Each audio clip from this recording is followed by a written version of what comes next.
Good morning, and thanks, Mustafa, for the opportunity to speak.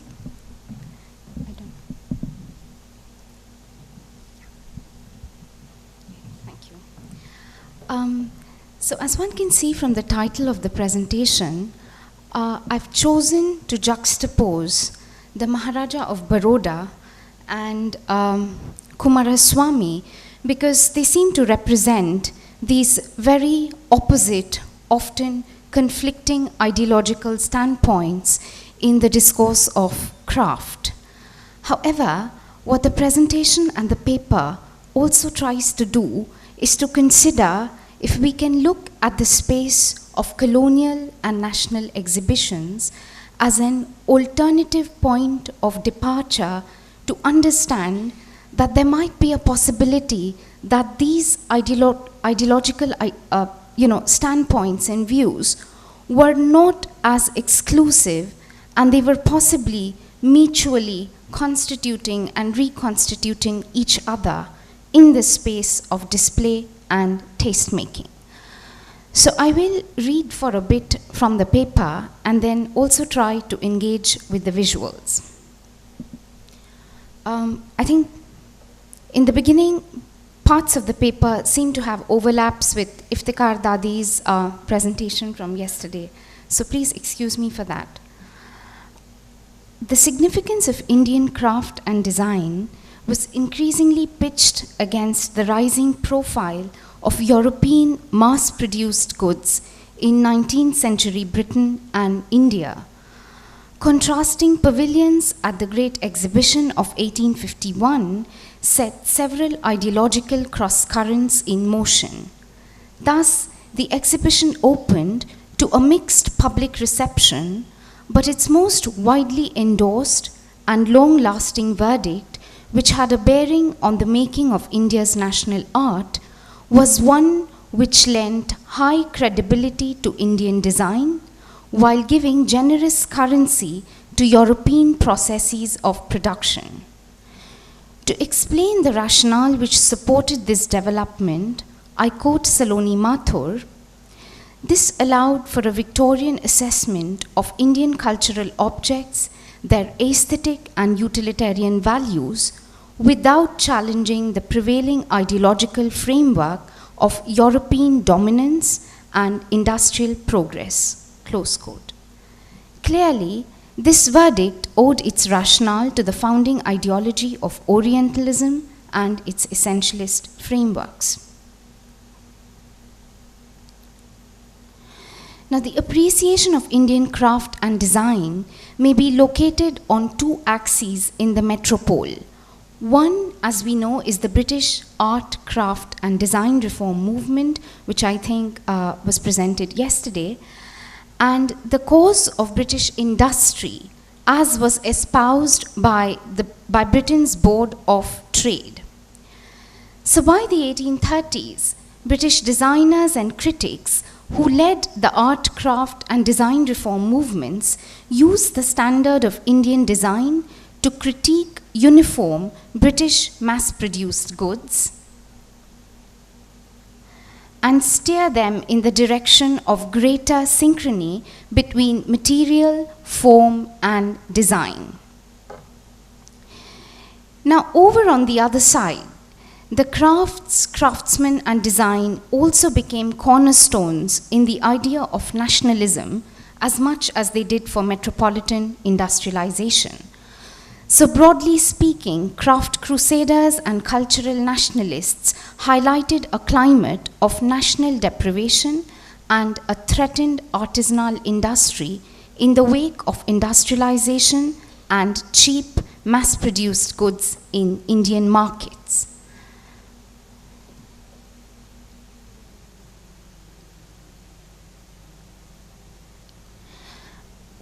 Now, this intersection between the crafts discourse, cultural nationalism, and metropolitan interests might be understood through Abigail McGovern's framing of two ideological positions, the protectionist and the reformist. So if you look over to your left, our own protagonist for this symposium, A.K. Coomaraswamy, is located in this group of protectionist ideologues.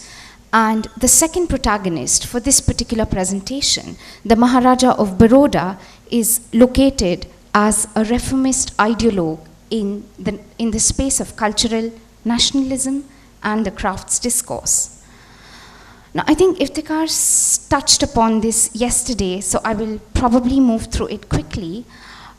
George Birdwood represented the foundational efforts in the documentation of Indian crafts in his textual survey, The Industrial Arts of India. This survey emphasized the purity of Indian artisanship, which was contextualized in extensive research on the classical texts, mythology, local deities, festivals, and folklores. Now, Birdwood's trajectory is echoed as Ananda Coomaraswamy celebrated the cause of craftsmanship in his own 1909 publication, The Indian Craftsman. He appreciated the caste-based structures of work in India, and he cites a 15th century Sinhalese poem dealing with the origin of caste as an effective method for the division of labor. He also tends to support the guild-based system for craftsmen, and I quote him here, "The guilds likewise regulated the hours of labor and the amount of work to be done in their workshops by strict bylaws enforced by the levy of fines. The principles upon which they acted were indeed altogether socialistic and realized as an accomplished fact many of the ideals for which the European worker is still fighting." Now, as a result, the protectionist discourse, which is amply reflected in Coomaraswamy's writings, obviously advocated a safeguarding of the original contexts of craft production. I advance two explanations for Coomaraswamy's firm support towards the caste, the village, and the guild-based units of production. I think, as is very obvious, from the quote, he reads a socialist structure within these hereditary units of craft production. And the second is, he's possibly trying to safeguard the context of craft production in the village or the guild to be able to counter the rigors of colonial pedagogy.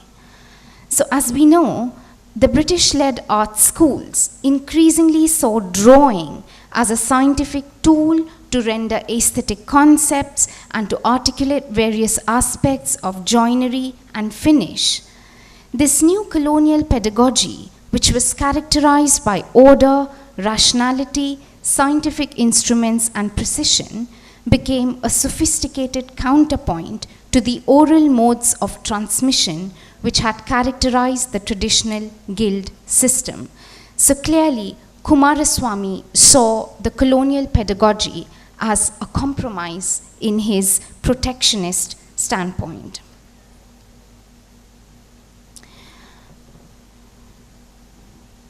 Okay. And as for the reformist stance adopted by Sayajirao Gaikwad, in one of his speeches at the Ahmedabad Industrial Exhibition of 1902 and subsequently at another Indian National Congress speech in 1906, he clarified his faith in the links between technical education and modernization of the crafts and industry.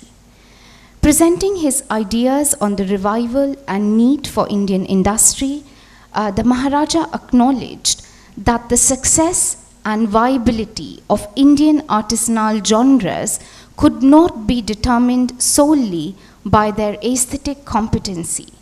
These crafts also had to compete economically and qualitatively in global markets. He emphasized that handiwork and traditional crafts should not replace industry, nor in turn be replaced by industry. Instead, they should be bettered with new techniques of production. So if we read the crafts discourse through these ideological positions of Coomaraswamy and Sayajirao, their writings as well as their speeches, what we get is a dichotomous model of post-enlightenment and scientifically superior Western practices, which are then pitted against the aesthetically superior Indian art and design. Now, clearly, the former position locates the crafts at the sites of mechanization, the city, and the experimental, while the latter firmly places the craftsman in the village, the guild, and traditional systems of production. Instead of reading these as contradictory, adamant, and unrelenting positions in the crafts discourse, there might be value in viewing their mutually constitutive nature in the space of exhibitions, display, and taste-making. I will turn to a close reading of records from the Baroda State Archives with a particular focus on loan inventories which were prepared for both colonial and national exhibitions.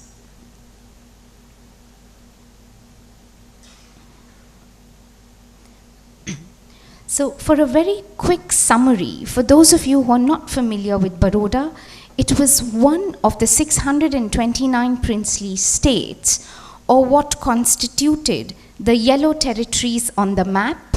This was indirectly ruled British India and hence enjoyed relative autonomy in internal state matters. Baroda was regarded as a highly forward-thinking state under the stewardship of Maharaja Sayajirao III, who sought to dismantle the caste system, promote women's education, advocate remarriage, among a whole lot of other socio-cultural reforms. So from there, going back to the space of exhibitions, Baroda State and Baroda Court, or the Baroda Darbar's participation at colonial and national exhibitions was a very frequent affair from 1875.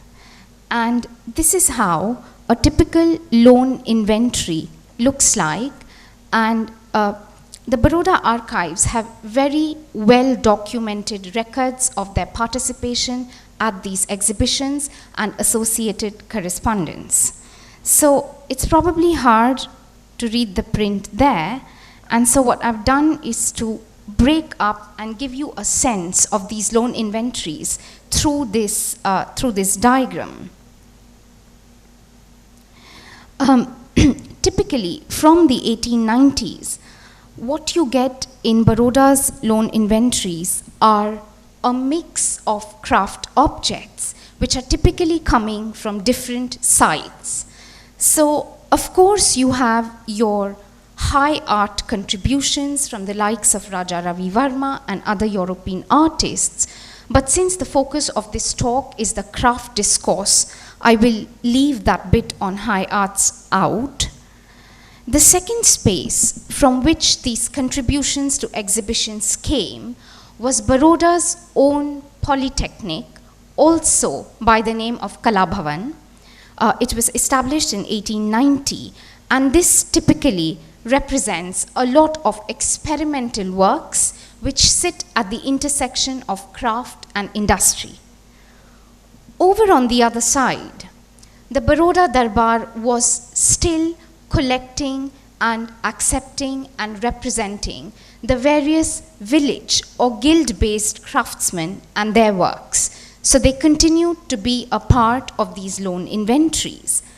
And then you have this interesting space of the commercial and other technical workshops. Of course, the commercial workshops were independent, and other workshops could be affiliated with the Baroda State Polytechnic. So just to go over how each of these was assimilated and constituted the loan inventory, we've seen from Sayajirao's speech at the Congress exhibition that he proposed scientific techniques of production for the crafts and also saw the need to link artisans' training with that of industry. So, a short account of Kalabhavan's history makes a reference to its founding mission and points to Sayajirao's pledge to improve the native crafts. As I mentioned earlier, the Kalabhavan was founded in 1890 as a polytechnic institute. Now, extensive tours of Baroda state were undertaken to understand the nature of traditional crafts and to be able to spot those genres which could be relocated in semi-mechanized units in the polytechnic. So, for instance, dyeing, woodwork, and lathe turning were among the few genres which became a part of the Kalabhavan curriculum. The workshop model was espoused and practical skills were emphasized. This arrangement was in stark contrast to the Mayo School in Lahore, where the workshop model, I believe, was denied to its founding principal, John Lockwood Kipling. This also means that the mode of instruction at Kalabhavan was not entirely on a European or the art school path. It was a cross between the scientific drawing-based system and the workshop model, which lent itself better to the guild system of hereditary artisans. So one can see through the Kalabhavan that the Maharaja actually opposed the generic art school model and its colonial pedagogy as much as Coomaraswamy had found it unuseful for the artisan. So I do not have an archival picture, but to try and make sense of the loan's inventories, Kalabhavan's experimental products, especially the lathe-turned objects, the baby cradle and the furniture, became prize-winning craft genres at both colonial and national exhibitions. More importantly, these were included as a part of representative crafts or typical specimens from Baroda. So going back to the diagram, the second portion in the chart points us to the site of the village, the guild, or the hereditary craftsman. So the establishment of Kalabhavan does not in any way suggest that technical education opposed or displaced the social units of caste altogether, for caste-based guilds continued to practice in Baroda's districts and found active promotion at exhibitions and markets through both the Kalabhavan and the Baroda court, which became central representative agencies. So I want to draw your attention that if you look at the archival correspondence, there are regular calls that are put out to craftsmen who are out there in the various villages and Baroda's districts, reminding them of deadlines to submit their works for forthcoming exhibitions. And the cost for this representation was borne by the royal court or by the Darbar. And in terms of our last portion, the context of the commercial firm and the workshop, that allows us to look beyond the culture and the tradition-bound nature of the crafts and the craftsmen. In addition to European firms, a handful of exemplary Indian workshops also adopted the factory-style organization, that is, a combination of hiring caste-based practitioners as master designers, who then engaged with a team of craftsmen and mechanized means of production. The silver manufacturing firms of Umar C. Mauji in Kutch and Baroda, P. Orr and Sons in Madras, and the Ahmedabad Wood Carving Company are examples of this workshop-style production. Now, similar workshop-style production was exemplified in Baroda's own models. There are two, the Nazarpaga and the State Furniture Works, which were mechanized, profit-oriented, and espoused the cause of artisanal craft and design. Now, just to draw your attention to the fact that a lot of craft enthusiasts who belonged to the Protectionist or the Coomaraswamy camp actually endorsed this factory style or commercial style production. So for instance, in the case of the Ahmedabad Wood Carving Company, it was hailed as a resounding success in its early years. Commercial yet based in traditional aesthetics, centralized under efficient management, yet artistically individualistic, producing at the highest quality, yet able to employ up to 100 artisans at a time. The firm clearly provided a totally different mode for preserving and revitalizing the crafts. Now, the Nazarpaga workshop in Baroda and its own commercial segments also facilitated practical training to the Polytechnic students. So apart from the Kalabhavan candidates, the workshops had regular apprentices, mechanical staff, and artisans. This neatly delegated workshop-style system and caste mobility is comparable to that of the Ahmedabad Wood Carving Company. It is important to take note that candidates did not select their specializations or positions along hereditary caste lines, as was the case at the Mayo School in Lahore. So in keeping with the larger socio-cultural reforms of Baroda state, its polytechnic and related workshops clearly unhinged caste hierarchies.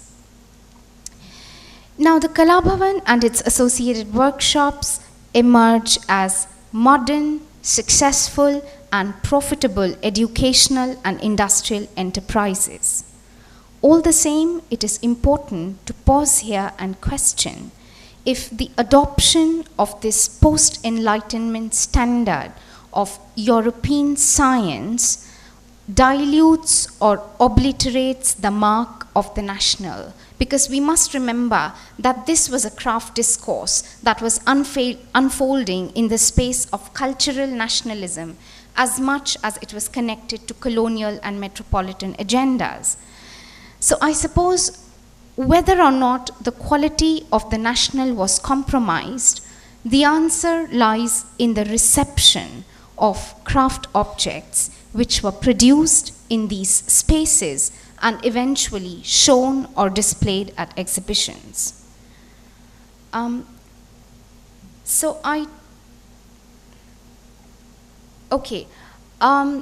This is to draw your attention to those craft objects which were collected from the craftsmen which were still located in their hereditary guilds or the structure of the village. An interesting point that comes across through the archives is the fact that Baroda state undertook its own grassroots level surveys to draw out these inventories and to document who these various craftspersons might be or what are the craft genres that could be represented at colonial or national exhibitions. Now these inventories are terribly detailed, they reflect the style, the name of the craftsman, the village, and as you can see, those inventories or the content from those inventories are reflected right back in the catalogues that were produced for the exhibitions. In terms of the second context, that of the Polytechnic and its shared workshop, I turn to an examination of objects such as these, the gateways, facades, screens, and partitions, which were used in the space of the colonial exhibition to demarcate the various regional courts or pavilions. These non-Indic devices, which served the function of exhibition layout and arrangement, ironically also gave fullest expression to a distilled version of what could be considered typical or representative design or craft of a particular region. Interestingly, these pieces were products of collaboration between native craftsmen, instructors at the Polytechnic, and oftentimes engineers from the Public Works Department. So for instance, the Baroda screen was a product of a collaboration between a woodworker, Keshav Mistry, the state engineer, G.R. Lin, and I think other apprentices at the Kala Bhavan.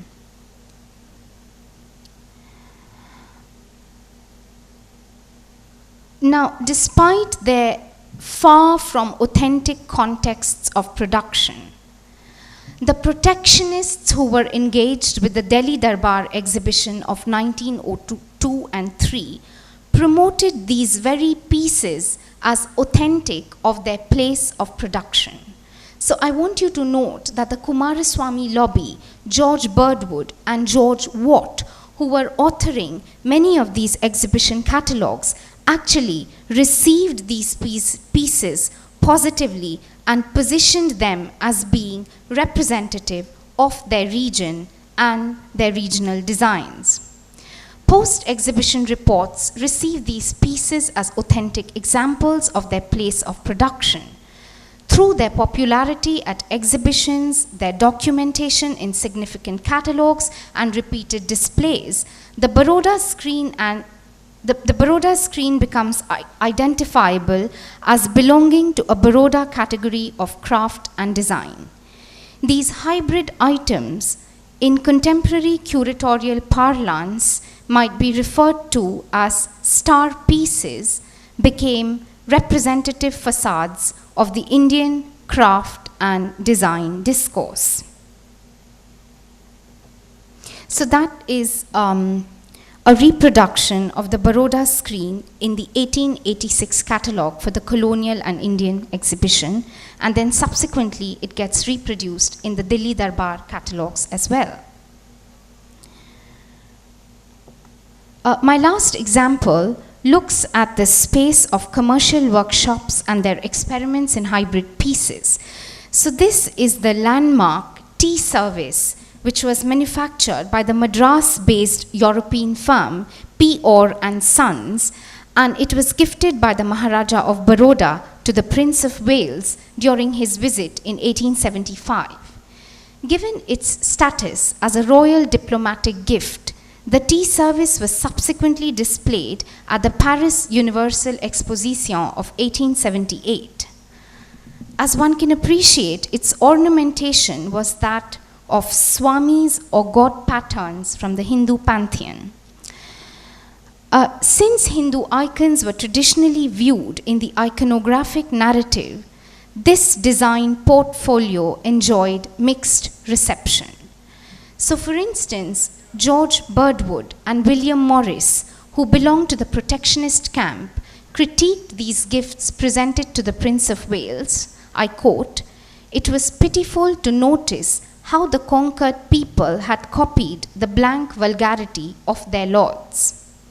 However, in stark contrast, another member of the Protectionist faction, Thomas Holbein Henley, who was spearheading the Jaipur Museum project, underlined the authenticity of Indian crafts and applauded the craftsmanship of this new iconographic decoration.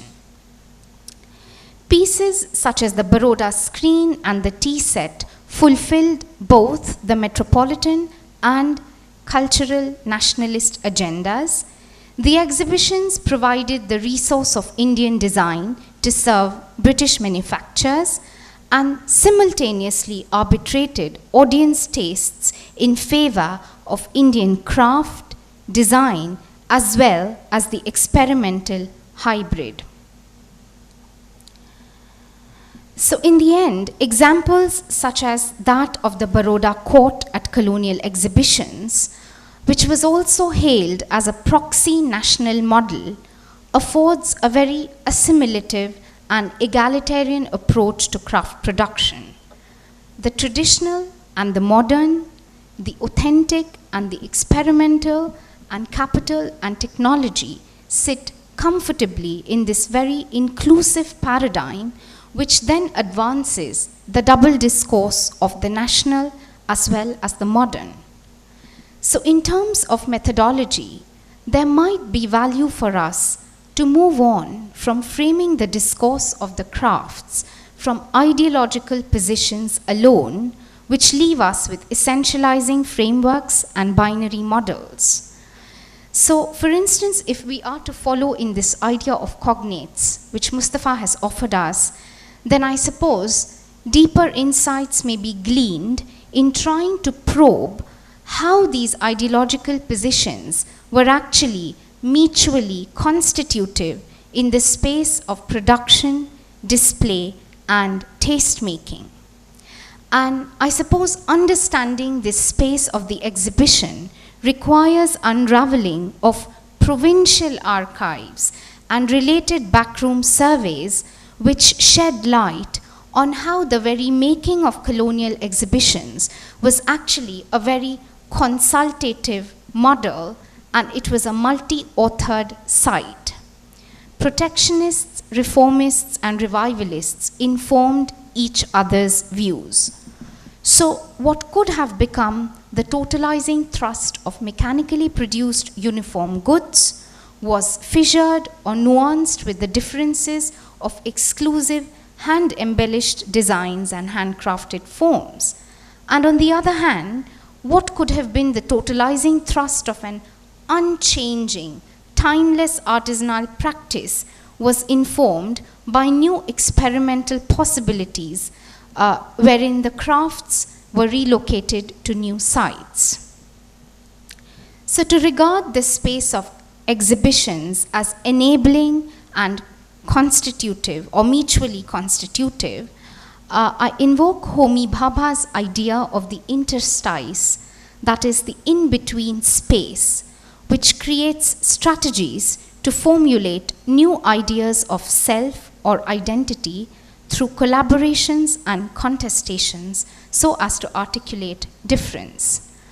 As materials and techniques undergo transformation at the site of Baroda's craft production, new genres are invented which do not wholly originate in tradition nor in their Western paradigms. Both tradition and the Western systems become reinscribed to yield new forms. Thus, artistic tenets of both domains, as well as ideological positions, often overlap or become displaced to create a third invented tradition or genre. So in the end, Bhabha's idea of the interstice and the connective tissue is extended to the space of exhibitions to understand how both ideological positions, the protectionist and the reformist, inform and re-inform each other. I just want to connect this to the point that Kim made yesterday about the porosity and the usage of the membrane. So I suppose Bhabha's idea of the connective tissue allows us to see the space of exhibitions as a very porous space vis-a-vis viewing the protectionist and the reformist camp as being very exclusive. Thank you.